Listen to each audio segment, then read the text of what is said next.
Good afternoon.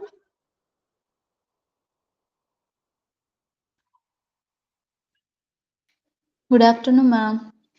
Good afternoon.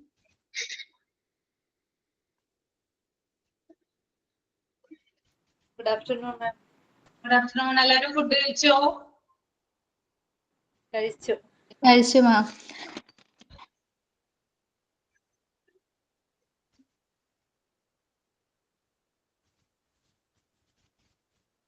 Third module ഇപ്പൊ teachers third module തന്നെയാണ് എടുത്തോണ്ടിരിക്കുന്നത്. ആരെങ്കിലും ഫോർത്ത് മൊഡ്യൂളിലേക്ക് കടന്നായിരുന്നോ?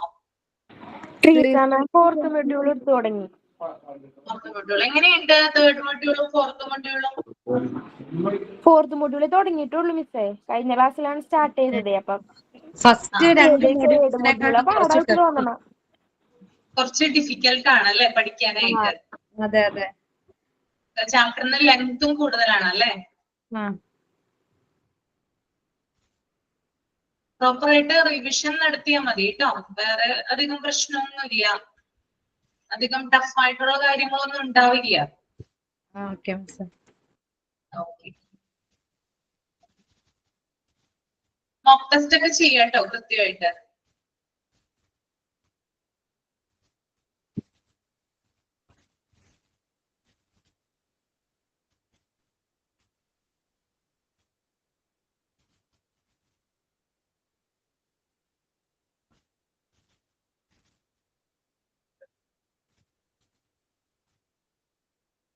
ഓക്കെ, അപ്പൊ നമ്മള് കഴിഞ്ഞ ക്ലാസ്സിൽ ഫേസ് ഓഫ് ഡിസാസ്റ്റർ വരെയാണ് എടുത്തു നിർത്തിയത് അല്ലേ?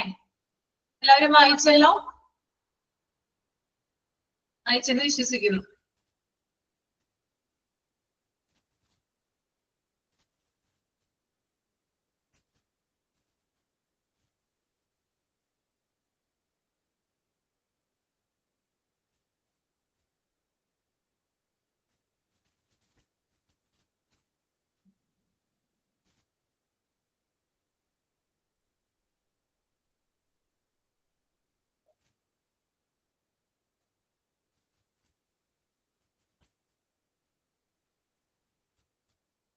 ഓക്കെ, നെക്സ്റ്റ് നമുക്ക് പ്രീ ഡിസാസ്റ്റർ ഫേസിലേക്ക് പോവാം കേട്ടോ. ജസ്റ്റ് നിങ്ങൾ ആ ഒരു പാരഗ്രാഫ് ഒന്ന് റീഡ് ചെയ്തേ, ആദ്യം മൈൻഡിൽ ഒന്ന് റീഡ് ചെയ്തേ. റീഡ് ചെയ്തതിന് ശേഷം ഒന്ന് തമ്പ് ചെയ്യാം കേട്ടോ.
ഓക്കെ, പ്രീ ഡിസാസ്റ്റർ ഫേസ് ആണ്. അതായത് ഡിസാസ്റ്റർ നടക്കുന്നതിന് അല്ലെങ്കിൽ അത് വരുന്നതിന് മുമ്പായിട്ട്, തൊട്ട് മുമ്പായിട്ടുള്ള സമയത്ത് എന്തൊക്കെ കാര്യങ്ങളാണ് ശ്രദ്ധിക്കേണ്ടതെന്നാണ് പ്രീ ഡിസാസ്റ്റർ ഫേസിൽ പറയുന്നത് കേട്ടോ. അപ്പൊ അതിനകത്ത് ആദ്യത്തേതെന്ന് പറയുന്നത് പ്ലാനിങ് ആണ്. Most of the evaluation and planning is performed in the pre disaster phase. The hospital plans are prepared. Okay, അതായത് ഏറ്റവും കൂടുതൽ പ്ലാനിങ് അല്ലെങ്കിൽ ഇവാലുവേഷൻ പോലുള്ള കാര്യങ്ങൾ നടത്തുന്നത് ഏത് ഫേസിലാണ്? പ്രീ ഡിസാസ്റ്റർ ഫേസിലാണ് കേട്ടോ. ഒരു ഹോസ്പിറ്റലാണെങ്കിൽ ഒരു കുറെ ആളുകളെ ഒരു ദുരന്തവുമായി ബന്ധപ്പെട്ട് അവിടേക്ക് കൊണ്ടുവന്നെന്ന് വിചാരിക്കാം. അതിന് തൊട്ടു മുമ്പുള്ള സമയം അവർക്ക് അലേർട്ട് കിട്ടും അല്ലെ, ഇത്രയധികം ആളുകളെ കൊണ്ടുവരുന്നുണ്ടെന്ന് പറഞ്ഞിട്ട് അല്ലെ. അപ്പൊ ആ ഒരു സ്റ്റേജിൽ അവർ നടപ്പിലാക്കേണ്ട ഒന്നാണ് എന്ത്? ഈ ഒരു പ്ലാനിങ് എന്ന് പറയുന്നത്. ഓക്കെ, അപ്പൊ ഹോസ്പിറ്റൽസ് പ്ലാൻസ് പ്രിപ്പയർ ചെയ്യുന്നത് ഏത് സ്റ്റേജിലാണ്? Pre disaster ഫേസിലാണ്. ഓക്കെ, മനസ്സിലായോ? ഒരു ഹോസ്പിറ്റൽ എന്ന് പറയുമ്പോൾ അവരെപ്പോഴാണ് പ്ലാനുകൾ പ്രിപ്പയർ ചെയ്യുന്നത്? അത് ദുരന്തം നടക്കുന്നതിന് തൊട്ട് മുമ്പുള്ള സമയം. ഓക്കെ, അതായത് ഒരു 5-6 ആംബുലൻസുകളിലായിട്ട് രോഗികളെ അല്ലെങ്കിൽ അപകടം പറ്റിയിട്ടുള്ള പേഷ്യൻസിനെ കൊണ്ടുവരുന്നതിന് തൊട്ട് മുമ്പായിട്ടാണ് എന്ത് നടത്തുന്നത്? ഈ ഒരു പ്ലാനിങ് നടത്തുന്നത്. ദാറ്റ് ഈസ് പ്രീ ഡിസാസ്റ്റർ ഫേസിലെ ഇമ്പോർട്ടന്റ് ആയിട്ടുള്ള പോയിന്റ്. ക്ലിയർ ആണോ പറഞ്ഞത്? ഓക്കെ ആണോ? അടുത്തത് പറഞ്ഞോട്ടെ.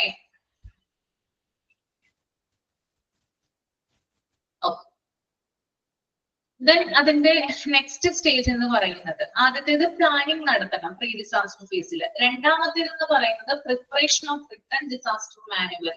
ഒരു എഴുതപ്പെട്ട ഡിസാസ്റ്റർ മാനുവൽ റെഡിയാക്കണം. The hospital disaster plan has to be written down in a document form and copies of the same have to be available in all the areas of the hospital.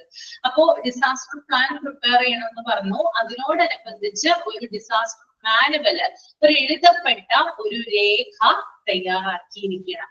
അത് തയ്യാറാക്കുക മാത്രമല്ല ചെയ്യുന്നത്, അതിന്റെ ഓരോ കോപ്പിയും ഹോസ്പിറ്റലിന്റെ എല്ലാ ഏരിയകളിലും അവൈലബിൾ ആക്കണം. അതായത് ആ പ്ലാനിന്റെ എന്തൊക്കെയാണ് ആ പ്ലാൻ, എന്തൊക്കെയാണ് അവർ അതിനകത്ത് ചെയ്യുന്നത്, അങ്ങനെയുള്ള എല്ലാ ഡീറ്റെയിൽസുമാണ് ഈ ഡിസാസ്റ്റർ മാനുവലിൽ വരുന്നത്. ആ മാനുവലിന്റെ ഒരു കോപ്പി അവിടെയുള്ള എല്ലാ ഏരിയയിലും ഏതൊരു ഡിപ്പാർട്ട്മെന്റിലായാലും എന്ത് ചെയ്തിരിക്കണം? ഓരോ കോപ്പി എത്തിച്ചിരിക്കണം. That is the second point. Then third point, staff education and training.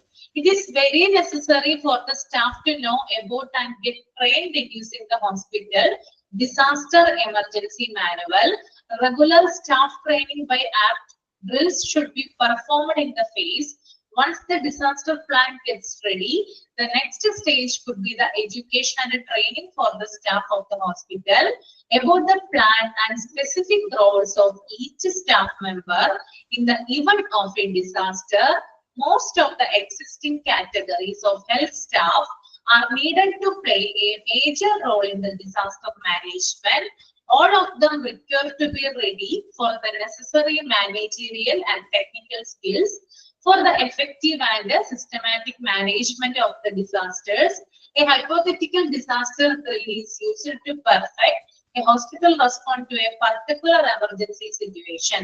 An effective disaster drill has to be realistic, interactive, and moderately stressful for the participants. The objective of mock drill is to assess the emergency preparedness plan of the organization and scrutinize standard operating procedure so that concerned persons would perform their duties in an effective manner while keeping in cognizance of life and property. ഇപ്പൊ ഇവിടെ എന്താ പറയുന്നത്? Pre disaster face ആണ് അല്ലെ. Pre disaster ഫേസില് മൂന്നാമത്തെ point ആണ് staff education and training എന്ന് പറയുന്നത്. അതായത് ആശുപത്രി ജീവനക്കാരെ ഡിസാസ്റ്ററുമായി ബന്ധപ്പെട്ട കാര്യങ്ങൾ പരിശീലിപ്പിക്കണം. ഓക്കെ, അതാണ് ഇവിടെ ഇമ്പോർട്ടന്റ് ആയിട്ട് വരുന്നത് കേട്ടോ. അതായത് ഡിസാസ്റ്റർ മാനുവൽ അനുസരിച്ച് അല്ലെങ്കിൽ എന്താണ് ആദ്യം ചെയ്യേണ്ടത്? ഒരു അപകടം നടന്നു, അപ്പൊ ധാരാളം ആളുകൾ ഇവിടെ കൊണ്ടുവരുവാണ്. ഓക്കെ, അല്ലെങ്കിൽ ഹോസ്പിറ്റലിൽ തന്നെ ഒരു തീപിടുത്തം ഉണ്ടായെന്ന് വിചാരിക്കുക.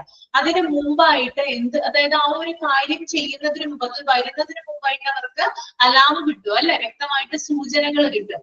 അപ്പൊ എന്താണ് സ്റ്റാഫുകൾ ഓരോരുത്തരും എന്താണ് ചെയ്യേണ്ടത്, അങ്ങനെയുള്ള കാര്യങ്ങൾ സ്റ്റാഫുകൾക്ക് വ്യക്തമായിട്ട് പറഞ്ഞു കൊടുക്കണം.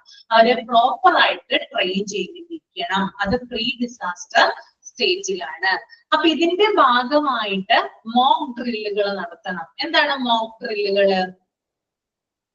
മോക്ക് ഡ്രിൽസ് എന്താണ്? കേട്ടിട്ടുണ്ടോ മോക്ക് ഡ്രില്ലുകള്? ആശുപത്രികളില് മോക്ക് ഡ്രിൽസ് നടത്താറുണ്ട്, ഹോസ്പിറ്റലില്. കണ്ടിട്ടുണ്ടോ? കണ്ടിട്ടില്ല? കേട്ടിട്ടില്ല മോക്ക് ഡ്രിൽ എന്ന് പറയുന്ന വേർഡ്? ഒന്ന് കമന്റ് ചെയ്തേ. കണ്ടിട്ടുണ്ടോ മോക്ക് ഡ്രിൽ?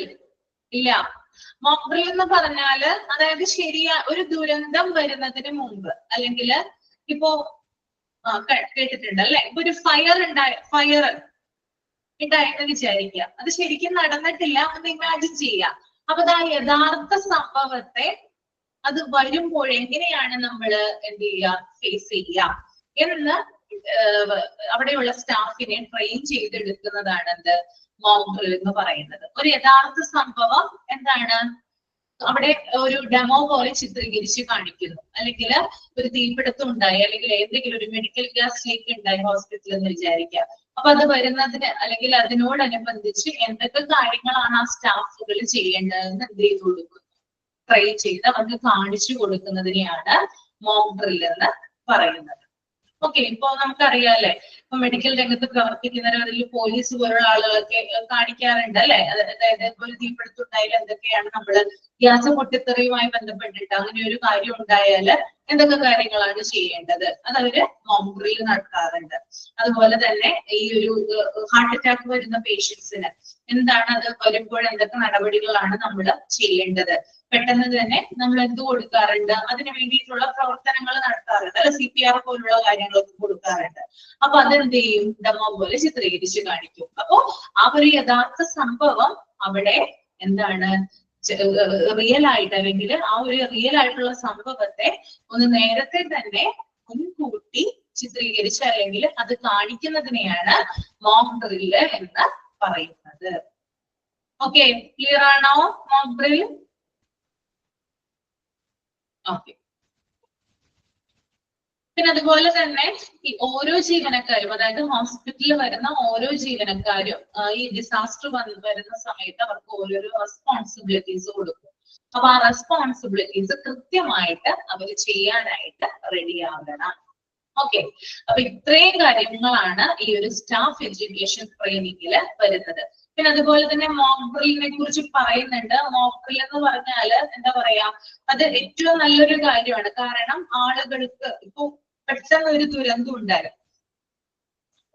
പെട്ടെന്നാണ് ഒരു ദുരന്തം ഉണ്ടായത്, കാര്യമായിട്ട് ഇതിനെ കുറിച്ചിട്ടുള്ള ട്രെയിനിങ്ങുകളോ കാര്യങ്ങളോ ഒന്നും കിട്ടാത്ത സ്റ്റാഫ് ആണെങ്കിൽ അവർക്ക് എന്ത് ചെയ്യണം, ഏത് ചെയ്യണം എന്ന് യാതൊരു പിടിയിട്ടാറില്ല. ടോട്ടൽ കൺഫ്യൂഷൻ ആയിരിക്കുള്ളൂ അല്ലെ. ഹോസ്പിറ്റൽ മേഖലയിൽ പ്രവർത്തിക്കുന്നവരെന്ന് പറഞ്ഞാല് എത്രയും പെട്ടെന്ന് ആളുകളുടെ ജീവൻ രക്ഷിക്കുക എന്നുള്ളതാണ് അവരുടെ ജോലി എന്ന് പറയുന്നത്. അപ്പൊ ഇങ്ങനെ കൃത്യമായിട്ട് മോക്ക് ഡ്രില്ലുകൾ കിട്ടിയില്ലെങ്കിൽ അവർക്ക് വെപ്രാളമായിരിക്കും ഉണ്ടാവുക, ഒരു കൺഫ്യൂഷനും അതുപോലെ തന്നെ കൃത്യമായിട്ട് കാര്യങ്ങൾ ചെയ്യാൻ പറ്റാത്ത അവസ്ഥകളും വരെ ഉണ്ടാവും. അപ്പോ നേരത്തെ തന്നെ നമ്മളിത് മോക്ക് ഡ്രില്ലുകൾ പ്രാക്ടീസ് ചെയ്യുവാണെങ്കിൽ ഇത്തരത്തിലുള്ള ഒരു ദുരന്തം വരുമ്പോൾ അത് ഒഴിവാക്കാനായിട്ട് സാധിക്കും. ഓക്കെ, ക്ലിയർ ആണല്ലോ? ഓക്കെ അല്ലേ?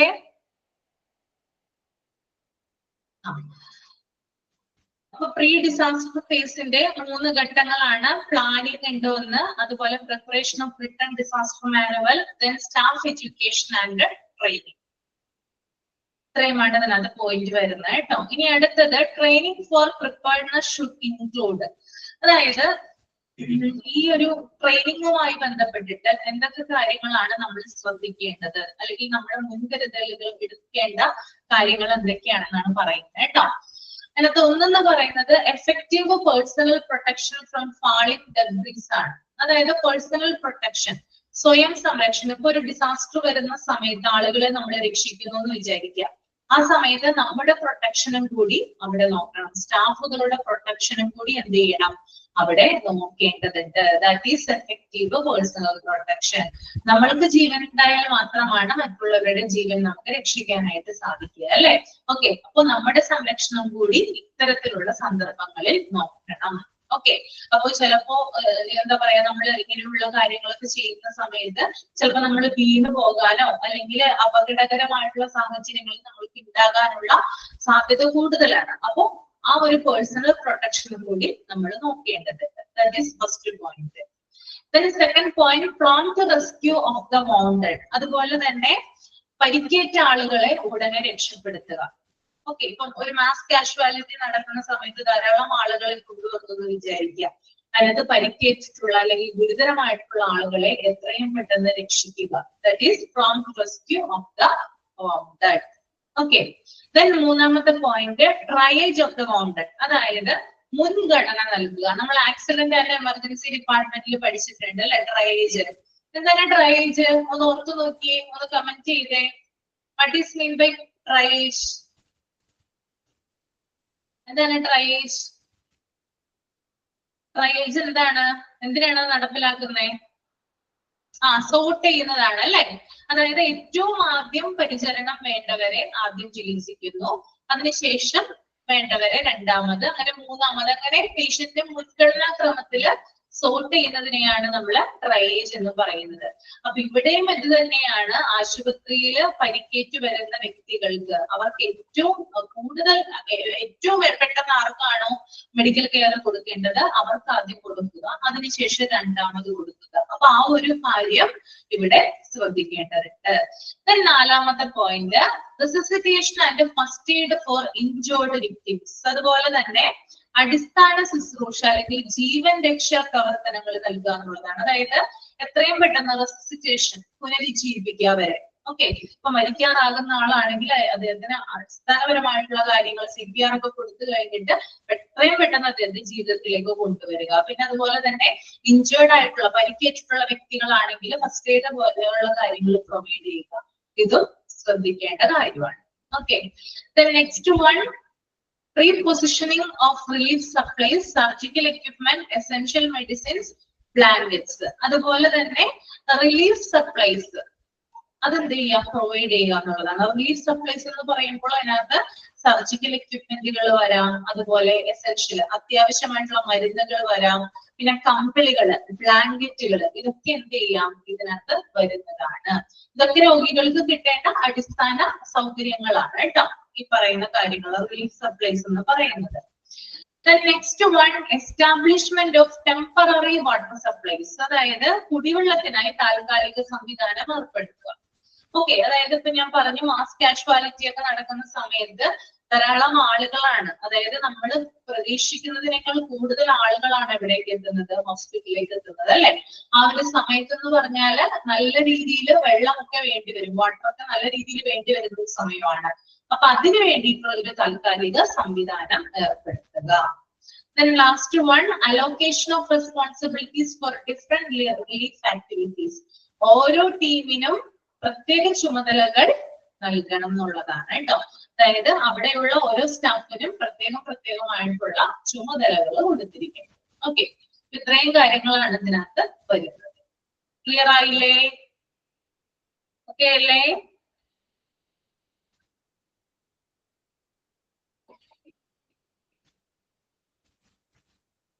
ഇനി അടുത്തത് വരുന്നത് പ്രീ ഡിസാസ്റ്റർ പ്ലാനിങ്ങിൽ വരുന്ന ഒരു കാര്യമാണ് കേട്ടോ. നിങ്ങൾ ആദ്യം ആ പേജ് ഒന്ന് റീഡ് ചെയ്തേ.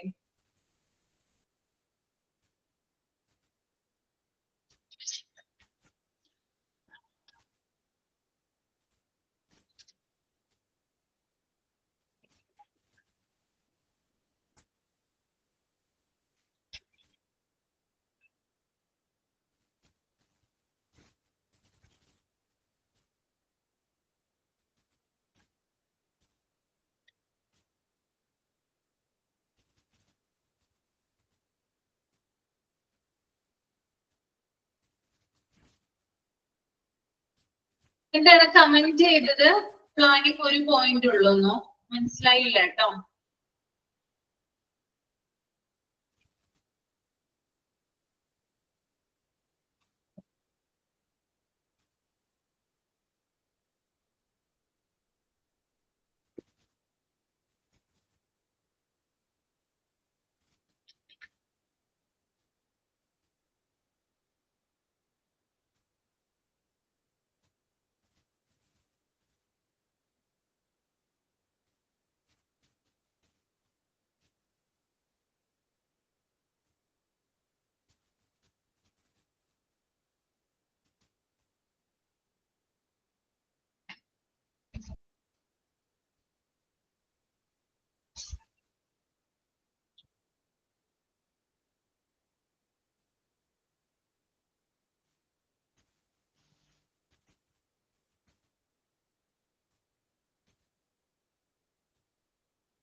വായിച്ചു കഴിയുമ്പോ തമ്പ ചെയ്യാം കേട്ടോ.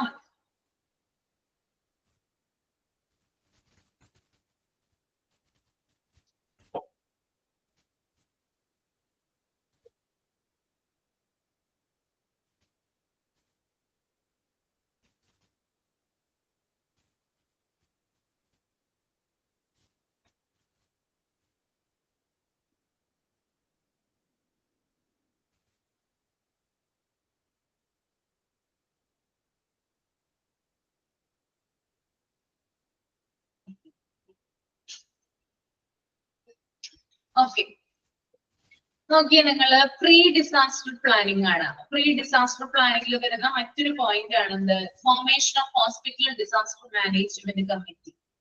ഓക്കെ, അപ്പൊ ഹോസ്പിറ്റലിലെ ഡിസാസ്റ്ററുമായി ബന്ധപ്പെട്ട് ഒരു കമ്മിറ്റി ഉണ്ട്. അതിന്റെ പേരാണ് എന്ത്? Hospital disaster management committee. Okay, അപ്പൊ ഈ ഒരു കമ്മിറ്റി ഏറ്റവും കൂടുതൽ പ്രവർത്തനങ്ങൾ നടത്തുന്നത് പ്രീ ഡിസാസ്റ്റർ ഫേസിലാണ്. അതായത് ഒരു ദുരന്തം വരുന്നതിന് തൊട്ടു മുമ്പായിട്ടാണ് ഈ ഒരു കമ്മിറ്റി അതിന്റെ ഏറ്റവും കൂടുതൽ ആക്ടിവിറ്റീസ് നടത്തുക. ഓക്കെ, അപ്പൊ ഒരു ഹോസ്പിറ്റൽ, എല്ലാ ഹോസ്പിറ്റലുകളിലും എന്തുണ്ടാകും? വലിയ വലിയ മൾട്ടി സ്പെഷ്യാലിറ്റി ഹോസ്പിറ്റലുകളൊക്കെ ആണെങ്കിൽ ഈ ഒരു ഡിസാസ്റ്റർ മാനേജ്മെന്റ് കമ്മിറ്റി എന്ന് പറയുന്ന കമ്മിറ്റി പ്രത്യേകമായിട്ട് ഉണ്ടാകും കേട്ടോ. ഓക്കെ, അപ്പൊ ആരൊക്കെയാണ് ആ ഡിസാസ്റ്റർ മാനേജ്മെന്റ് കമ്മിറ്റിയിലെ അംഗങ്ങൾ എന്ന് നമുക്ക് നോക്കാം. ഇമ്പോർട്ടന്റ് ആണ് കേട്ടോ അത്. Members include the hospital administration. Okay, ഹോസ്പിറ്റലിന്റെ അഡ്മിനിസ്ട്രേഷൻ വിഭാഗം ഇതിന്റെ മെമ്പർ ആയിട്ട് വരുന്നുണ്ട്. Then members from the hospital management board. Okay, ഹോസ്പിറ്റലിന്റെ മാനേജ്മെന്റ്, ആ മാനേജ്മെന്റിന്റെ അണ്ടറിൽ വരുന്ന മെമ്പേഴ്സ് ഇതിന്റെ അംഗങ്ങളാണ്. The chief heads of various clinical departments. ഓരോരോ ഡിപ്പാർട്ട്മെന്റുകൾ ഉണ്ട് അല്ലെ? ഓക്കെ, അതായത് ജനറൽ മെഡിസിൻ ഉണ്ട്, അതുപോലെ ഗൈനക്കോളജി ഉണ്ട്, അങ്ങനെ പല പല ഡിപ്പാർട്ട്മെന്റുകൾ ഉണ്ട്. ആ ഡിപ്പാർട്ട്മെന്റുകളിൽ നിന്നുള്ള ചീഫ് അല്ലെ, അതായത് ഹെഡ് ഓഫ് ദ ഡിപ്പാർട്ട്മെന്റ് എന്ന് പറയുമോ അല്ലെ, അല്ലെങ്കിൽ എന്താ പറയാ, ചീഫ് എന്ന് പറയുമോ അല്ലെ. നമ്മള് ഇപ്പൊ ഹോസ്പിറ്റലൊക്കെ ചെന്ന് കഴിഞ്ഞാല് അവിടെ പ്രത്യേകമായിട്ട് ഒരു ഡോക്ടറുടെ മുമ്പിൽ എഴുതിയിട്ടുണ്ടാകും, വകുപ്പ് തലവൻ എഴുതി വെച്ചിട്ടുണ്ടാവും അല്ലെ. കണ്ടിട്ടുണ്ടാവും മെഡിക്കൽ കോളേജുകളിലൊക്കെ പോയപ്പോ, അല്ലെങ്കിൽ വലിയ വലിയ ഹോസ്പിറ്റലൊക്കെ ചെല്ലുമ്പോൾ നമുക്ക് കാണാനായിട്ട് സാധിക്കും അല്ലെ. വകുപ്പ് തലവൻ എന്ന് പ്രത്യേകം എഴുതി വെച്ചിട്ടുണ്ടാവും. അപ്പോ ഓരോ ഡിപ്പാർട്ട്മെന്റുകളിൽ നിന്നുള്ള പ്രധാനപ്പെട്ട തലവന്മാര് എന്തുണ്ടാവും, എവിടെ ഉണ്ടാകും? ഈ ഒരു ഡിസാസ്റ്റർ കമ്മിറ്റിയില് അംഗങ്ങളായിരിക്കും ഉണ്ടാവുക. Okay, chief head of various ancillary department. അതുപോലെ തന്നെ ആൻസിലറി ഡിപ്പാർട്ട്മെന്റ്, അതായത് മറ്റ് സഹായമായിട്ടുള്ള, അതായത് മെഡിക്കൽ ഇതുമായി ബന്ധപ്പെട്ടിട്ട് സഹായിക്കുന്ന മറ്റ് പല ഡിപ്പാർട്ട്മെന്റുകളും ഉണ്ട്. അവരിൽ നിന്നും മെമ്പേഴ്സ് ആയിട്ട് ഇതിനകത്ത് ആളുകൾ വരാം. Okay, chief nursing superintendent matron. അതുപോലെ തന്നെ സൂപ്രണ്ടന്റ്, അതായത് ചീഫ് ആയിട്ടുള്ള നഴ്സിംഗ് സൂപ്രണ്ടന്റ് അല്ലെ, ഹോസ്പിറ്റലില് നഴ്സിംഗ് സൂപ്രണ്ടന്റ് ഉണ്ടാവുക, ഏറ്റവും ഉയർന്ന സ്ഥാനത്തിരിക്കുന്ന അവര് ഇതിനകത്ത് അംഗമാണ്. Finance department. ഓക്കെ, അതായത് ഹോസ്പിറ്റലിലെ സാമ്പത്തികപരമായിട്ടുള്ള കാര്യങ്ങൾ നടപ്പിലാക്കുന്ന ഒരു കൂട്ടം ആളുകളുണ്ട്, അതിൽ നിന്നുള്ളവരും ഇതിനകത്ത് അംഗമാണ്. The store and supplies department, അതായത് ഹോസ്പിറ്റലുകളിൽ സ്റ്റോറുകൾ ഉണ്ടാവും, അതുപോലെ തന്നെ വിവിധതരം മരുന്നുകളൊക്കെ കൊടുക്കുന്ന പലതരത്തിലുള്ള റൂമുകൾ അല്ലെങ്കിൽ അതുമായി ബന്ധപ്പെട്ടിട്ട് പ്രവർത്തിക്കുന്ന ആളുകൾ ഉണ്ടാവും, അവരും ഇതിനകത്ത് അംഗമാണ്. അതുപോലെ തന്നെ ഹോസ്പിറ്റൽ എഞ്ചിനീയറിംഗ് ഡിപ്പാർട്ട്മെന്റ് ഇതിനകത്ത് അംഗമാണ്. Public relation and liaison office, അതായത് PRO പോലുള്ള അല്ലെ, അങ്ങനെയുള്ള ആളുകൾ ഇതിനകത്ത് അംഗമാണ്. Chief of security of the hospital, അതുപോലെ തന്നെ ഒരു ഹോസ്പിറ്റലിന്റെ ചീഫ് സെക്യൂരിറ്റി എന്താണ്, ഇതിനകത്ത് മെമ്പറാണ്. പിന്നെ അതുപോലെ തന്നെ സാനിറ്റേഷൻ ഡിപ്പാർട്ട്മെന്റ്, ശുചീകരണ തൊഴിലാളികളുടെ അവരുടെ ഒരു മേധാവി ഉണ്ടെങ്കിൽ, അല്ലെങ്കിൽ അവരെ നയിക്കുന്ന ഒരാളുണ്ടെങ്കിൽ അവരും ഇതിനകത്ത് അംഗമാണ്. Hospital kitchen dietary service, hospital kitchen അല്ലെങ്കിൽ ഡയറ്ററി സർവീസുമായി ബന്ധപ്പെട്ട ആളുകളും ഇതിനകത്ത് അംഗമാണ്. സോഷ്യൽ വെൽഫെയർ ഡിപ്പാർട്ട്മെന്റ്, അതായത് ഒരു ഹോസ്പിറ്റലില് സോഷ്യൽ വെൽഫെയർ ഡിപ്പാർട്ട്മെന്റ് പ്രവർത്തിക്കുന്നുണ്ടെങ്കിൽ അതിനകത്തുള്ള ആളുകളും ഈ ഒരു കമ്മിറ്റിയിൽ അംഗമാണ്. ഹോസ്പിറ്റൽ യൂണിയൻസ്, പലതരത്തിലുള്ള യൂണിയനുകൾ ഉണ്ട് അല്ലെ, അതിനകത്തെ അംഗങ്ങളും ഈ ഒരു കമ്മിറ്റിയിലെ മെമ്പറാണ്. അപ്പൊ ഇത്രയും ആളുകളാണ് ഈ ഒരു ഡിസാസ്റ്റർ മാനേജ്മെന്റ് കമ്മിറ്റിയിൽ ഉൾപ്പെടുന്ന ആളുകൾ. ഓക്കെ, അപ്പൊ ഇത്രയും വലിയൊരു ശൃംഖലയാണ്, അതൊന്നോ രണ്ടോ ആളുകളല്ല ഇതിനകത്ത് വരുന്നത് അല്ലെ, വളരെയധികം ആളുകളെ ഉൾക്കൊള്ളിച്ചുകൊണ്ടുള്ള ഒരു എന്താ പറയാ കമ്മിറ്റിയാണ് എന്ത്, ഡിസാസ്റ്റർ മാനേജ്മെന്റ് കമ്മിറ്റി എന്ന് പറയുന്നത്. Okay, is it clear? Okay.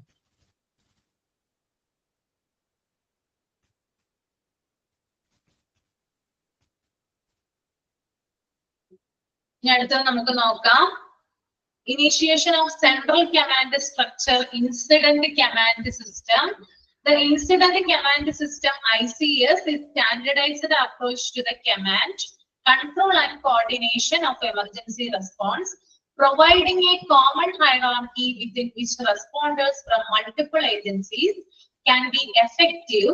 HICS is an incident management system based on principles of the incident command system, which assists hospital and healthcare organization in improving their emergency management planning, response and recovery capabilities for unplanned and planned events. Okay. അപ്പോ ICS എന്ന് പറഞ്ഞാൽ incident command system ആണ് കേട്ടോ. Important ആണ്, not ചെയ്തിരിക്കുക, full form ചോദിക്കുക. Okay, ICS എന്ന് പറയുന്നത് ഇൻസിഡന്റ് കമാൻഡ് സിസ്റ്റം ആണ്. ഇനി എന്താണ് അതിനെ കുറിച്ച് പറയുന്നത് നോക്കാം നമുക്ക്. അതായത് ICS എന്ന് പറയുന്നത് ഒരു സ്റ്റാൻഡേർഡ് രീതിയിലുള്ള ദുരന്ത നിവാരണ സംവിധാനമാണ്. ഇതൊരു സ്റ്റാൻഡേർഡ് ആയിട്ടുള്ള ഒരു സംവിധാനത്തെയാണ് എന്ത് പറയുന്നത്, ICS എന്ന് പറയുന്നത്. ഇതിന്റെ ലക്ഷ്യം അല്ലെങ്കിൽ ഇതിന്റെ എയിം എന്ന് പറയുന്നത് വിവിധ ഏജൻസികളിൽ നിന്നുള്ള സഹായങ്ങളെ ഏകോപിപ്പിച്ച് ദുരന്ത സമയത്ത് എന്താണ് പെട്ടെന്ന് തന്നെ നടപടികൾ എടുക്കുക എന്നുള്ളതാണ് ഈ ഒരു ICSന്റെ ലക്ഷ്യം എന്ന് പറയുന്നത്. നിങ്ങൾക്ക് പെട്ടെന്ന് പിടികിട്ടിട്ടുണ്ടാവില്ല, ഞാൻ ഡീറ്റെയിൽ ആയിട്ട് പറഞ്ഞുതരാം. അതിന് മുമ്പ് ഇതിന്റെ ഡെഫിനിഷൻ ആണ് ഞാനിപ്പോ പറയുന്നത് കേട്ടോ.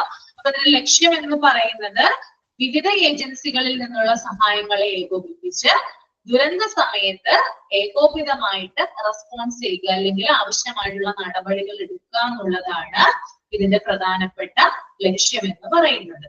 ഓക്കെ, അതായത് നമ്മൾക്കറിയാം ഒരു ദുരന്തം നടന്നു എന്ന് വിചാരിക്കുക. ഓക്കെ, ഇപ്പോ ഞാൻ നേരത്തെ കഴിഞ്ഞ ക്ലാസ്സിൽ പറഞ്ഞതാണ്, വയനാട് ഉരുൾപൊട്ടൽ ഉണ്ടായി. ആ ഒരു സമയത്ത് എത്രയും പെട്ടെന്ന് അവിടെയുള്ള ആളുകളെ രക്ഷിക്കണം അല്ലെ. അതായത് എത്രയും പെട്ടെന്ന് അവിടെയുള്ള ആളുകളെ ഒഴിപ്പിക്കേണ്ടതുണ്ട്, ആളുകളുടെ ജീവൻ രക്ഷിക്കേണ്ടതുണ്ട്, പലതരത്തിലുള്ള കാര്യങ്ങൾ അവിടെ ചെയ്യേണ്ടതുണ്ട് അല്ലെ. അപ്പോ നമുക്ക് എന്ത് വേണം, ഒരാളെ കൊണ്ട് അല്ലെങ്കിൽ ഒരു ഓർഗനൈസേഷനെ കൊണ്ട് മാത്രം എന്ത് ചെയ്യാൻ പറ്റില്ല, ആ ഒരു കാര്യം ചെയ്യാനായിട്ട് പറ്റില്ല. പറ്റുമോ? ഒരാള് മാത്രം അല്ലെങ്കിൽ ഒരു കൂട്ടം ആളുകൾ മാത്രം വിചാരിച്ചാല് നമുക്ക് ആ ഉരുൾപൊട്ടലിൽ നിന്ന് നമുക്ക് ആളുകളെ രക്ഷിക്കാനായിട്ട് പറ്റുമോ? ഒരിക്കലുമില്ല അല്ലെ. അപ്പൊ എന്ത് ചെയ്യും, പലതരത്തിലുള്ള ഏജൻസികളെ നമ്മൾ സമീപിക്കും. ഏജൻസികൾ എന്ന് പറയുന്നത് നിങ്ങൾക്കറിയാം, ഇപ്പൊ ആ ഉരുൾപൊട്ടൽ നടക്കുന്ന സമയത്ത് ആളുകളുടെ ജീവൻ രക്ഷിക്കുന്നതിന് വേണ്ടിയിട്ട് നമ്മുടെ പോലീസിനെ ഡിപ്പെൻഡ് ചെയ്തു. ഓക്കെ, ചെയ്തോ ഇല്ലയോ? പോലീസ് ഉണ്ടായിരുന്നില്ല ആ സ്ഥലത്ത്? ഉണ്ടായിരുന്നോ? പോലീസ് ഉണ്ടായിരുന്നോ? ആ. ഫയർഫോഴ്സ് ഉണ്ടായിരുന്നോ? Fire force,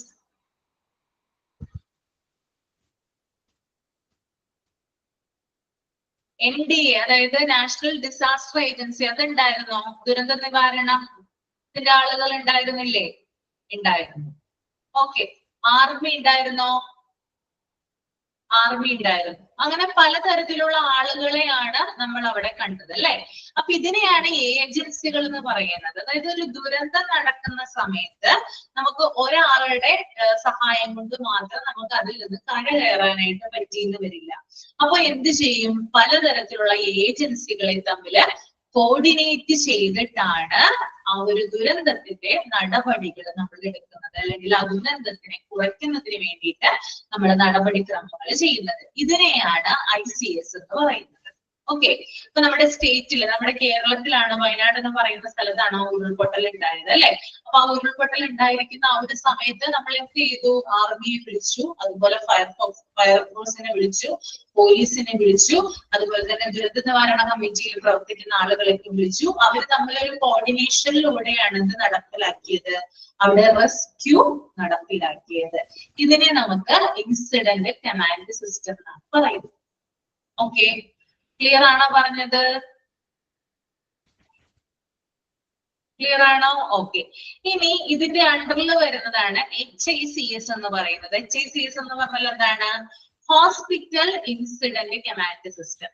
hospital incident command system എന്ന് പറയുന്നത് ഇൻസിഡന്റ് കമാൻഡ് സിസ്റ്റത്തിന്റെ അണ്ടറിൽ വരുന്നതാണ്, അല്ലെങ്കിൽ അതിന്റെ പ്രിൻസിപ്പിൾസ് അവരുടേതായിട്ടുള്ള ഇൻസിഡന്റ് ICSന്റെ തത്വങ്ങളൊക്കെ ഉപയോഗിച്ച് മുന്നോട്ട് പോകുന്നതാണ് ഹോസ്പിറ്റൽ ഇൻസിഡന്റ് കമാൻഡ് സിസ്റ്റം എന്ന് പറയുന്നത്. ഓക്കെ, അപ്പോ ഇതനുസരിച്ച് ICS അനുസരിച്ച് നമ്മൾ പറഞ്ഞ പോലെ തന്നെ പലതരത്തിലുള്ള ഏജൻസികളെ കോർഡിനേറ്റ് ചെയ്ത് പലതരത്തിലുള്ള ആളുകളുടെ സഹായം തേടിക്കൊണ്ടാണ് നമ്മളൊരു റെസ്ക്യൂ നടത്തുന്നത്. അപ്പൊ ഹോസ്പിറ്റലിൽ ഇത്തരത്തിലുള്ള സംഭവങ്ങൾ ഉണ്ടായാൽ, എന്തെങ്കിലും ഒരു ഡിസാസ്റ്ററുമായി ബന്ധപ്പെട്ട് എന്തെങ്കിലും കാര്യങ്ങൾ നടന്നു കഴിഞ്ഞാൽ ഹോസ്പിറ്റലിൽ ഇത് വേണം, ഇത്തരത്തിലുള്ള ആളുകളുടെ കോർഡിനേഷൻ വേണം. That is HICS.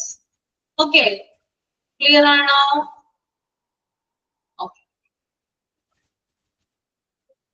അപ്പോ ഈ ഒരു HICSന്റെ പ്രവർത്തനത്തിലൂടെ ആശുപത്രി അതുപോലെ തന്നെ ആരോഗ്യ സ്ഥാപനങ്ങൾക്ക് എത്രയും പെട്ടെന്ന്, അതായത് ഒരു ദുരന്തം ഉണ്ടായി കഴിഞ്ഞാൽ അതിനുള്ള നടപടികൾ എത്രയും പെട്ടെന്ന് നടത്താനും ആളുകളെ പുനരുജ്ജീവിപ്പിക്കാനും അതൊക്കെ കാര്യക്ഷമമായിട്ട് എഫക്റ്റീവായിട്ട് നടത്താനായിട്ട് ഈ ഒരു കമാൻഡ് സിസ്റ്റത്തിലൂടെ സാധിക്കുന്നതാണ് കേട്ടോ.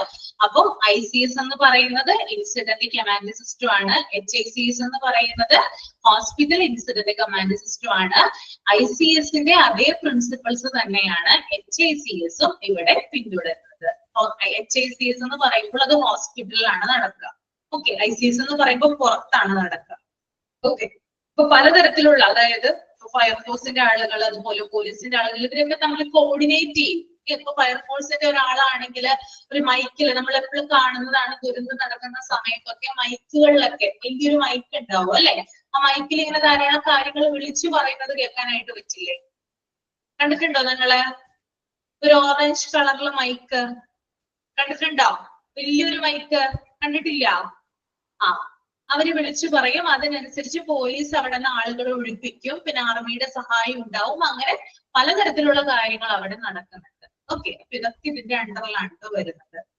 ഇനി അതുപോലെ തന്നെ ഇൻസിഡന്റ് സ്റ്റാഫ് അവരുടെ ഫങ്ഷൻസ്, അതായത് ഇത്തരത്തിൽ കോർഡിനേറ്റ് ചെയ്യുന്ന പല ആളുകളും ഇവര് ഓരോ കാര്യങ്ങളും ഓരോരുത്തർക്കും ഓരോ റെസ്പോൺസിബിലിറ്റി ഉണ്ടാവും. ഇപ്പൊ ഫയർഫോഴ്സിന്റെ ഉദ്യോഗസ്ഥന് ഒരു റെസ്പോൺസിബിലിറ്റി ഉണ്ടാവും, പോലീസിൽ നിന്നുള്ള ഒരു ഉദ്യോഗസ്ഥന് വേറൊരു റെസ്പോൺസിബിലിറ്റി ഉണ്ടാവും, അങ്ങനെ പലതരത്തിലുള്ള റെസ്പോൺസിബിലിറ്റീസും അവർക്ക് കൊടുക്കാറുണ്ട്. അപ്പോ ആരൊക്കെയാണ് ഇൻസിഡന്റ് സ്റ്റാഫുകൾ, ആരൊക്കെയാണ് ഇതിനകത്ത് വരുന്നത്, അവരുടെ ഫങ്ഷൻസ് എന്തൊക്കെയാണെന്ന് നോക്കാം കേട്ടോ നമുക്ക്. ഇൻസിഡന്റ് സ്റ്റാഫിൽ ആദ്യം വരുന്നത് ഇൻസിഡന്റ് കമാൻഡർ ആണ്. Incident commander, okay. Manage all aspects of hospital's participation operating the disaster operation. അതായത് ദുരന്ത നിവാരണ പ്രവർത്തനങ്ങൾ മുഴുവനായിട്ട് നിയന്ത്രിക്കുന്നത് ഇൻസിഡന്റ് കമാൻഡർ ആണ്. അപ്പൊ ഇതിന്റെ ചീഫ് എന്ന ഇൻസിഡന്റ് കമാൻഡറെ നമുക്ക് വിളിക്കാം. ഒരു ദുരന്തം നടന്നു കഴിഞ്ഞാൽ ആ ദുരന്തവുമായി ബന്ധപ്പെട്ടിട്ട് റെസ്ക്യൂ ചെയ്യുന്നതിന് വേണ്ടിയിട്ട് എത്രയും പെട്ടെന്ന് നടപടികൾ എടുക്കുന്നതിന് വേണ്ടിയിട്ട് നിയോഗിച്ചിട്ടുള്ള ഏറ്റവും ആദ്യത്തെ വ്യക്തി എന്ന് പറയുന്നത് ഇൻസിഡന്റ് കമാൻഡർ ആണ്. ഓക്കെ, ദുരന്ത നിവാരണ പ്രവർത്തനങ്ങൾ മുഴുവനായി നിയന്ത്രിക്കുന്നതിന് വേണ്ടിയിട്ട് നിയമിച്ചിട്ടുള്ള വ്യക്തിയെയാണ് നമ്മൾ എന്ത് പറയാ, ഇൻസിഡന്റ് കമാൻഡർ എന്ന് പറയുന്നത്. ക്ലിയർ ആണോ? ഓക്കെ, ഒരു സെക്കൻഡ് കേട്ടോ.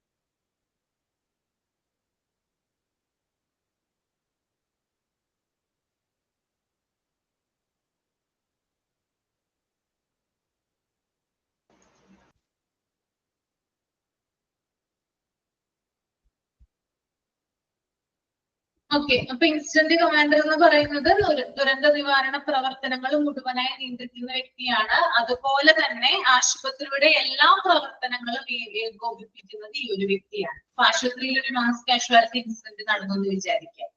ഓക്കെ, അതൊരു ദുരന്തമാണ് അല്ലെ. അപ്പൊ അതുമായി ബന്ധപ്പെട്ടിട്ട് ആശുപത്രിയുടെ എല്ലാ പ്രവർത്തനങ്ങളും ഏകോപിപ്പിക്കാനായിട്ട് ഈ ഒരു ഇൻസിഡന്റ് കമാൻഡറെയാണ് നിയമിക്കുക. ഓക്കെ. രണ്ടാമത്തെ പോയിന്റ് പബ്ലിക് റിലേഷൻ ഓഫീസർ ആണ്. അതായത് ആശുപത്രിയുമായി ബന്ധപ്പെട്ട അല്ലെങ്കിൽ രോഗികളുമായി ബന്ധപ്പെട്ടിട്ടുള്ള വിവരങ്ങള് പൊതുജനങ്ങൾക്ക് കൊടുക്കുന്നത്, പബ്ലിക്കിന് കൊടുക്കുന്നത് പബ്ലിക് റിലേഷൻ ഓഫീസർ ആണ്. ഇപ്പൊ വയനാട് ഉരുൾപൊട്ടലുമായി ബന്ധപ്പെട്ടിട്ട് കുറെ അധികം ആളുകളെ ഹോസ്പിറ്റലിൽ കൊണ്ടുവന്നെന്ന് വിചാരിക്കുക. ഓക്കെ. അപ്പോ അവർക്കൊക്കെ അറിയില്ല ആരൊക്കെയാണ് ഹോസ്പിറ്റലിൽ ഉള്ളത്, ആരൊക്കെയാണ് രക്ഷപ്പെട്ടത്, അങ്ങനെയുള്ള കണക്കുകളോ കാര്യങ്ങളോ ഒന്നും തന്നെ ആർക്കറിയില്ല, മറ്റുള്ളവർക്ക് അറിയില്ല. അപ്പോ ഇത്ര പേരാണ് ഇവിടെ കൊണ്ടുവന്നത്, എത്ര പേര് രക്ഷപ്പെട്ടു, അവരുടെ ഡീറ്റെയിൽസ് ഇതാണ്. ഇങ്ങനെയുള്ള കാര്യങ്ങൾ പബ്ലിക്കിന് മുന്നിലും മീഡിയയ്ക്ക് മുന്നിലും വിവരങ്ങൾ കൊടുക്കുന്നത് ആരാണ്? പബ്ലിക് റിലേഷൻ ഓഫീസറാണ്. ഓക്കെ, ക്ലിയർ ആണോ? പബ്ലിക്കിന് മുന്നിലും അതുപോലെ തന്നെ മീഡിയക്കും മുന്നിലും ആ ദുരന്തവുമായി ബന്ധപ്പെട്ടിട്ടുള്ള ആളുകളുടെ വിവരങ്ങൾ, മെഡിക്കൽ വിവരങ്ങൾ കൊടുക്കുന്നത് ഈ ഒരു പബ്ലിക് റിലേഷൻ ഓഫീസർ ആണ് കേട്ടോ. നെക്സ്റ്റ് വൺ എന്ന് പറയുന്നത് സേഫ്റ്റി സെക്യൂരിറ്റി. അതായത് ആശുപത്രിയിലെ സുരക്ഷാ ജീവനക്കാരെ നിയന്ത്രിക്കുക. അതായത് ആശുപത്രിയുടെ സുരക്ഷയുമായി ബന്ധപ്പെട്ട് operating and alerting all the security staff within the hospital and deploying dum. ആശുപത്രിയിലെ സുരക്ഷാ ജീവനക്കാരെ നിയന്ത്രിക്കുക, അപകട സമയത്ത് അവരെ അപ്പോയിന്റ് ചെയ്യുക, അവരെ നിയമിക്കുക. അതായത് ഒരു ദുരന്തം വരുന്ന സമയത്താണെങ്കിൽ പ്രോപ്പർ ആയിട്ട് ഇത്രയും സുരക്ഷാ ജീവനക്കാരെ അപ്പോയിന്റ് ചെയ്യുക. ഓക്കെ. അപ്പൊ ആ ഒരു സുരക്ഷയുമായി ബന്ധപ്പെട്ടിട്ട് സേവനങ്ങൾ നടത്തുന്ന വ്യക്തികൾ. നെക്സ്റ്റ് വൺ ലേസൺ ഓഫീസർ ആണ്, നാലാമത്തെ point. Collaborate with the other agencies to the victims of NCI disaster, providing rescue and relief. Okay. അതായത് ദുരന്ത ബാധിതരെ രക്ഷിക്കുന്നതിനായി അല്ലെങ്കിൽ അവരെ സഹായിക്കുന്നതിനായി മറ്റ് ഏജൻസികളുമായും സഹകരിക്കുക. ഓക്കെ. അപ്പൊ ദുരന്ത ബാധിതരെ റിക്കവർ ചെയ്യുന്നതിന് വേണ്ടിയിട്ട് മറ്റ് ഏജൻസികളുമായിട്ട് സഹകരിക്കുക. എന്താണ് ഈ മറ്റ് ഏജൻസികൾ എന്ന് പറയുന്നത്? അതായത് പോലീസ്, ഫയർഫോഴ്സ്, അതുപോലെ തന്നെ NGO, ഇങ്ങനെ തുടങ്ങുന്ന ധാരാളം ഏജൻസികളുണ്ട്. അവരുമായിട്ട് കോർഡിനേറ്റ് ചെയ്യേണ്ടത് ആരുടെ ഡ്യൂട്ടിയാണ്? ലേസൺ ഓഫീസറുടെ ഡ്യൂട്ടിയാണ് കേട്ടോ. ഓക്കെ, ലേസൺ ഓഫീസറുടെ ഡ്യൂട്ടിയാണ്. Next one planning chief. Planning ചീഫിന്റെ ജോലി എന്താണെന്ന് നോക്കാം നമുക്ക്. Responsible for the manpower planning. Okay. അതായത് മാൻ പവർ പ്ലാൻ ചെയ്യുക. അതായത് ദുരന്ത സമയത്ത് എന്ന് പറഞ്ഞാൽ ഇത്ര ആളുകൾ നമുക്ക് വേണ്ടി വരും അല്ലെ, ഓരോ ജോലികളും കാര്യങ്ങളൊക്കെ ചെയ്യാനായിട്ട് ആളുകളെ നമ്മൾ നിയോഗിക്കേണ്ടി വരും, അപ്പോയിന്റ് ചെയ്യേണ്ടി വരും. അപ്പോ മാൻ പവർ പ്ലാനിങ് എത്ര പേരെ എന്തിനൊക്കെ വേണ്ടിയിട്ടാണ് നിയോഗിക്കുന്നതെന്ന്, അവരെ അപ്പോയിന്റ് ചെയ്യുന്നതെന്ന് മനസ്സിലാക്കി എടുക്കുന്നത്, അത് ചെയ്യുന്നതും ആരാണ്? പ്ലാനിംഗ് ചീഫാണ്. ഓരോരുത്തർക്കും ഓരോ ഡ്യൂട്ടി കൊടുക്കാറുണ്ട് അല്ലെ, അസ്യൂം ചെയ്ത്. അങ്ങനെ കൊടുക്കുന്നത് ആരാണ്? പ്ലാനിംഗ് ചീഫാണ്. ഓക്കെ. അപ്പൊ ഞാൻ ഇൻസിഡന്റ് കമാൻഡർ പറഞ്ഞു, പബ്ലിക് റിലേഷൻ ഓഫീസർ പറഞ്ഞു, safety security, liaison officer, planning chief. Okay ആണോ? 5 പോയിന്റ് ഓക്കെ ആണോ? ഓക്കെ ആണ്. അടുത്തത് ഓപ്പറേഷൻസ് ചീഫ് ആണ് കേട്ടോ. Complete in charge of all patient care activities. അതായത് എല്ലാ പേഷ്യൻസിന്റെയും അവരുടെ കെയറുമായി ബന്ധപ്പെട്ട കാര്യങ്ങൾ നിയന്ത്രിക്കുന്നത് ആരാണ്? അത് ഓപ്പറേഷൻ ചീഫാണ്. ഇപ്പൊ അപകടത്തിൽ പെട്ട ആളുകൾ, അവര് ധാരാളം, ചിലവര് ICUവിലായിരിക്കാം, ചിലവര് വാർഡിലായിരിക്കാം, ചിലവര് ഓപ്പറേഷനൊക്കെ ചെയ്തിട്ടുണ്ടാവും, അങ്ങനെ പലതരത്തിലുള്ള ആളുകൾ ഉണ്ടാവും അല്ലെ. അപ്പൊ അവരുടെയൊക്കെ കെയറുമായി ബന്ധപ്പെട്ടിട്ടുള്ള കാര്യങ്ങൾ ചെയ്യുന്നത് ഏത് വ്യക്തിയാണ്? അത് ഓപ്പറേഷൻ ചീഫാണ്. Logistics chief in charge of all support service of the hospital. അതായത് ആശുപത്രിയുടെ എല്ലാ സപ്പോർട്ട് സർവീസും നിയന്ത്രിക്കുന്നത് ആരാണ്?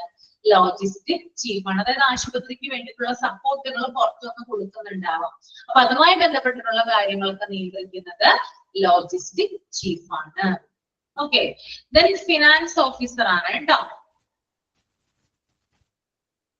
is accountable for allocation of emergency funds and clear the way for emergency purchase. അതായത് എമർജൻസി സിറ്റുവേഷൻസില് ആശുപത്രിക്ക് വേണ്ട സാധനങ്ങൾ വാങ്ങിക്കാനായിട്ട്, അല്ലെങ്കിൽ ആവശ്യമുള്ള കാര്യങ്ങൾ, ഇപ്പോ മെഡിക്കൽ എക്യുപ്മെന്റ്സ്, ഇപ്പൊ മെഡിസിൻസ് ആയിക്കോട്ടെ, അല്ലെങ്കിൽ സർജിക്കൽ എക്യുപ്മെന്റ്സ് ആയിക്കോട്ടെ, അത്തരത്തിലുള്ള കാര്യങ്ങൾ ചിലപ്പോ നമ്മൾ വാങ്ങിക്കേണ്ടി വരാം. കാരണം കൂടുതൽ പേഷ്യൻസ് ആണല്ലോ. അപ്പൊ പേഷ്യൻസിനനുസരിച്ച് സാധനങ്ങളും കൂടും. അപ്പൊ നമ്മൾ അങ്ങനെ വാങ്ങിക്കേണ്ടി വന്നു കഴിഞ്ഞാൽ അതിനുള്ള ഫണ്ട് മാറ്റി വെക്കുന്നത് അല്ലെങ്കിൽ ഫണ്ട് അനുവദിക്കുന്നത് ആരാണ്? അത് ഫിനാൻസ് ഓഫീസറാണ് കേട്ടോ. ഓക്കെ, ഇപ്പൊ ഒരു മാസ് കാഷ്വാലിറ്റി വന്നൊരു സമയം ധാരാളം ഓക്സിജൻ സിലിണ്ടറിന് ആവശ്യമായിട്ട് വന്നു എന്ന് വിചാരിക്കുക. അപ്പൊ ഹോസ്പിറ്റലിൽ അത് ഇല്ല, സ്റ്റോക്ക് ഇല്ലെന്ന് വിചാരിക്കുക. നമ്മളത് പുറത്തുനിന്ന് വാങ്ങണം. പുറത്തുനിന്ന് വാങ്ങണമെങ്കിൽ പൈസ വേണം അല്ലെ? അപ്പൊ ആ ഹോസ്പിറ്റലിന് ആ ഒരു ഫണ്ട് അനുവദിക്കുന്നത് ആരാണ്? അത് ഫിനാൻസ് ഓഫീസറാണ്. അപ്പൊ ഇത്രയധികം ആളുകളുടെ ഒരു പ്രവർത്തനത്തിലൂടെയാണ് ഒരു ദുരന്തം നടക്കുന്നതിന് മുമ്പ് അല്ലെങ്കിൽ ആ ദുരന്തം നടന്നു കഴിഞ്ഞതിന് ശേഷം പ്രവർത്തനങ്ങൾ ഏകോപിപ്പിക്കുന്നത്. അപ്പൊ ഒന്നോ രണ്ടോ വ്യക്തികളല്ല, ഇവിടെ ധാരാളം ആളുകൾ പ്രവർത്തിക്കുന്നതിലൂടെയാണ് നമുക്ക് അനേകം പേരുടെ ജീവൻ രക്ഷിക്കാനായിട്ട് സാധിക്കുന്നത്. ഓക്കെ, ക്ലിയർ ആണോ? ഇനി ആ പേജ് ഒന്ന് നിങ്ങൾ റീഡ് ചെയ്തോളൂ കേട്ടോ. പേജ് റീഡ് ചെയ്തോളൂ.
വായിച്ചു കഴിഞ്ഞെങ്കിൽ തമ്പ് ചെയ്തോളൂ കേട്ടോ.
ഇതിനകത്ത് ഇമ്പോർട്ടന്റ് ആയിട്ടുള്ള പോയിന്റ്സ് ഞാൻ പറഞ്ഞുതരാം, അത് നോട്ട് ചെയ്യട്ടോ.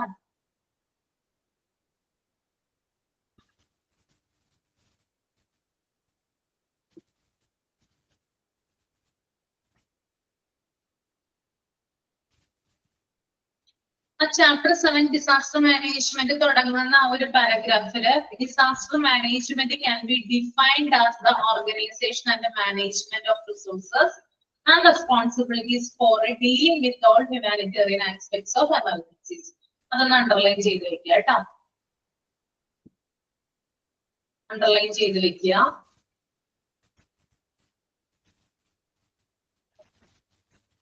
Then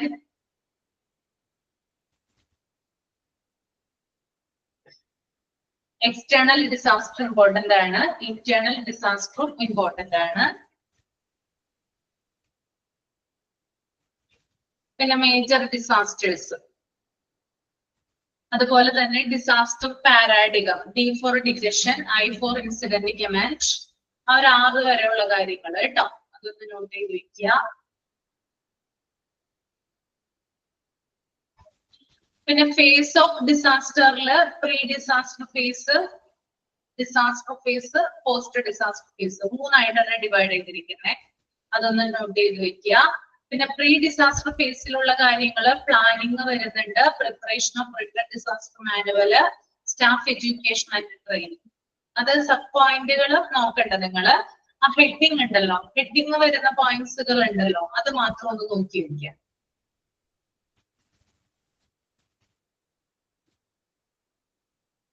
പിന്നെ അതുപോലെ തന്നെ ഡിസാസ്റ്റർ മാനേജ്മെന്റ് കമ്മിറ്റിയിൽ വരുന്ന മെമ്പേഴ്സ് ആരൊക്കെയാണെന്ന് നോക്കി വെക്കുക കേട്ടോ. ആരൊക്കെയാണ് മെമ്പേഴ്സ്? പിന്നെ ICS എന്താണ്, HICS എന്താണ്? ICS എന്ന് പറഞ്ഞാൽ എന്താണ്? What is mean by ICS? ICS എന്താ, കമന്റ് ചെയ്യാമോ?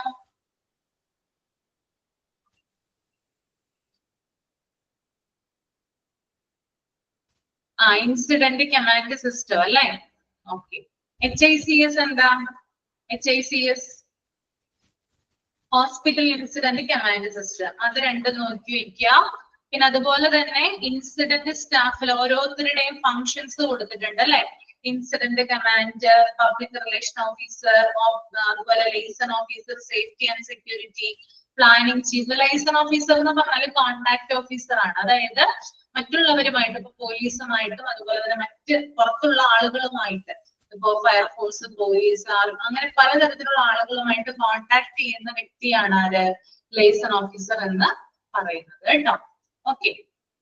അവർക്ക് വേണ്ടിയിട്ട് സഹായങ്ങൾ ചെയ്തു കൊടുക്കുന്ന ആളുമാണ് ഈ ലൈസൺ ഓഫീസർ. കോൺടാക്ട് ഓഫീസർ എന്നാണ് അത് വരിക. ഓക്കെ. അപ്പൊ ഓരോരുത്തരുടെയും കാര്യങ്ങൾ നോക്കി വെക്കുക കേട്ടോ. അവരുടെ ഡ്യൂട്ടി എന്താണ്? ഓപ്പറേഷൻ ചീഫ് ഉണ്ട്, ലോജിസ്റ്റിക്സ് ചീഫ് ഉണ്ട്, ഫിനാൻസ് ഓഫീസർ ഉണ്ട്. അപ്പൊ ഓരോരുത്തരുടെയും ഡ്യൂട്ടീസ് ആണ് നോക്കി. ഓക്കെ. അപ്പൊ ഇത്രയും വരെ ഞാൻ എടുക്കുന്നുള്ളൂ. എന്തെങ്കിലും ഡൗട്ട് ഉണ്ടെങ്കിൽ നിങ്ങൾക്ക് ചോദിക്കാം കേട്ടോ. മൈക്ക് ഓൺ ചെയ്തിട്ടുണ്ട്.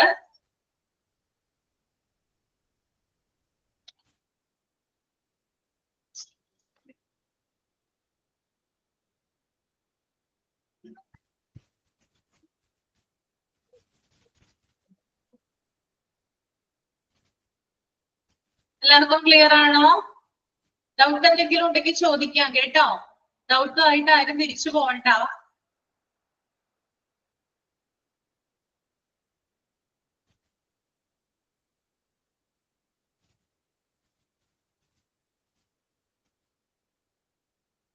ക്ലിയർ ആയി? മിസ്സേ, ഈ plan activation of different areas of ഹോസ്പിറ്റലിന്റെ താഴെ 13 പോയിന്റിന് താഴെ ഒരു 3-4 പോയിന്റ് കൊടുത്തിട്ടാണ്. അത് ഈ പ്ലാനിങ്ങിനകത്ത് വരുന്നതാണോ? ഏതാണ് പ്ലാൻ ആക്ടിവേഷൻ അല്ലേ? അതിന്റെ താഴെ ഒരു 3-4 പോയിന്റ് ഉണ്ട്. അത് 13 പോയിന്റ് അല്ലേ? 13 പോയിന്റിന്റെ താഴെ ഒരു 5-6 പോയിന്റ് ഉണ്ട്. അത് ഈ പ്രീ ഡിസാസ്റ്റർ പ്ലാനിങ്ങിനകത്ത് വരുന്നതാണോ? അതുമായിട്ട് വരുന്നതാണ് കേട്ടോ. അതുമായിട്ട് വരുന്നതാണ്. നെക്സ്റ്റ് പേജിൽ നോക്കി, ഡിസാസ്റ്റർ ഫേസ് എന്ന് പറയുന്നത് ഇപ്പൊ നമ്മൾ പറയുന്നതൊക്കെ പ്രീ ഡിസാസ്റ്റർ ഫേസ് ആണ് കേട്ടോ. ഡിസാസ്റ്റർ ഫേസിലോട്ട് നമ്മൾ എത്തിയിട്ടില്ല. കാണുന്നുണ്ടോ? നെക്സ്റ്റ് പേജിൽ കണ്ടോ? 64-ാമത്തെ പേജില് അവിടെ തുടങ്ങിയാണ് ഡിസാസ്റ്റർ ഫേസ് സ്റ്റാർട്ട് ചെയ്യുന്നത്. ഇപ്പൊ നമ്മൾ പറഞ്ഞുകൊണ്ടിരിക്കുന്ന കാര്യങ്ങളൊക്കെ പ്രീ ഡിസാസ്റ്റർ പ്ലാനിലാണ് കേട്ടോ ഉള്ളത്. മനസ്സിലായോ? ഓക്കെ. ഓക്കെ. അപ്പോ വൈൻഡപ്പ് ചെയ്യാണ് കേട്ടോ. ഇനി നെക്സ്റ്റ് ക്ലാസ്സിൽ നമുക്ക് ജോബ് കാർഡ് എന്താണെന്ന് നോക്കാം. Thank you. Thank you miss. Thank you. Thank you, ma'am.